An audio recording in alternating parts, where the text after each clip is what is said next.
Dear brothers and sisters, I welcome you to our reflection of the 26th Sunday of Ordinary Time, ESC, and our theme is that the Lord looks with favor on His lowly servant.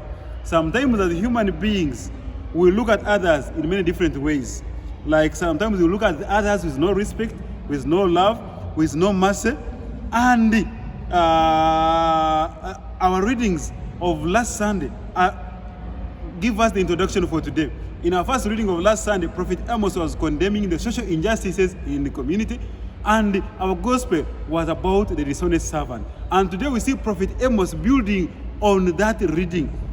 And today he's giving a strong warning. He's beginning to say, "Woe to you, alas!" And we see he's giving woe to you, those who are at ease in Zion, those who sleep on beds of ivory, who sing idle songs on the sound of the harp. And actually, the whole reading is a warning. In our gospel today, we hear the story of the rich man with Lazarus. The rich man lived a life of luxury, enjoyment, celebration while he was here on earth, while Lazarus lived the life of utter poverty, misery, and suffering. But when they reached in heaven, Lazarus was welcomed to heaven, and the rich man missed out going to heaven. And Lazarus was rewarded with eternal happiness, and the rich man was rewarded with eternal damnation. What lessons we get from our readings today? The evils and social injustices practiced by condemned by Prophet Amos' time are still practiced even to a greater extent today in our society. If Prophet Amos was to come to our church today, to your small Christian community, to your parish, to your village, to your workplace, would Prophet Amos congratulate you? Would Prophet Amos or condemn you in the strongest terms? That's a question that I ask myself, and the question you should ask yourself today.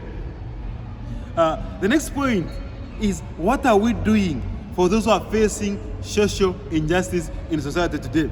The rich man in the gospel did no wrong to Lazarus, but ignored his plight. He ignored the condition he was going through. He committed the sin of omission.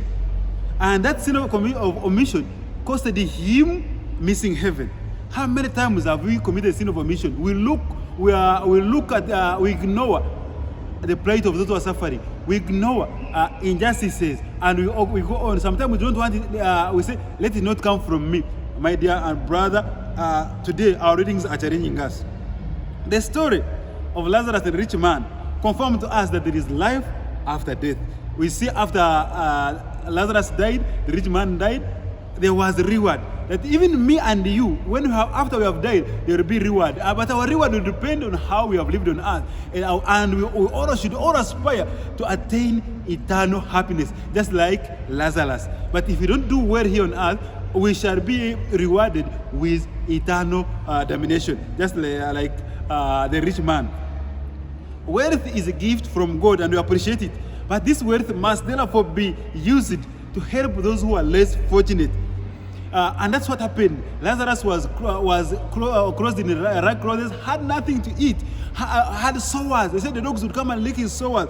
And we see this rich man did nothing with all his money. The money you have is not only for celebration, is not only to be spent on useless birthday parties, but can it be able to be, you can use it to build the kingdom of God. And the kingdom of God, we see it in the people who are less privileged, the orphans, the widows, the widowers, those people who have nothing to eat. Our readings today should not encourage us to remain poor. No way. All of us must go out and work, because work is a divine law. We don't want someone to say, because Lazarus was poor and when he went to heaven he was rewarded. No, there are people who are poor because they cannot get to work. There are people who are poor because the condition has forced them like this. But my brother and my sister, if you have hands, if you have a capacity to work, go out and work. Working is a divine law. Lazarus was a poor man, but he did not go for begging and did not steal, did not lose hope. We see, my brother and sister, if you are poor, Lazarus gives us an example today that you don't need to go, you don't need to be desperate, you don't need to steal, and because you are poor, the end cannot justify the means. We see in the Beatitude, blessed are the poor of heart. Poverty did not stop Lazarus from attaining eternal life. we see for Lazarus it was poverty, but poverty comes up as one of the challenges that a human being faces. Might be hunger, might be disease, might be your boss at work, might be suffering. So poverty becomes an example. No condition should separate us from the love of God. Poverty never separated Lazarus with the love of God. Therefore, we cannot allow any challenge. We have to embrace it and ask God to accompany us so that at the end we may be able to attain the kingdom of God. In the Gospel of Matthew, chapter 25, the Gospel of Matthew gives us a criterion for judgment. Because it says, when I was hungry, you gave me food to eat. When I was thirsty, you gave me to drink. When I was in the hospital, I was sick, you visited me.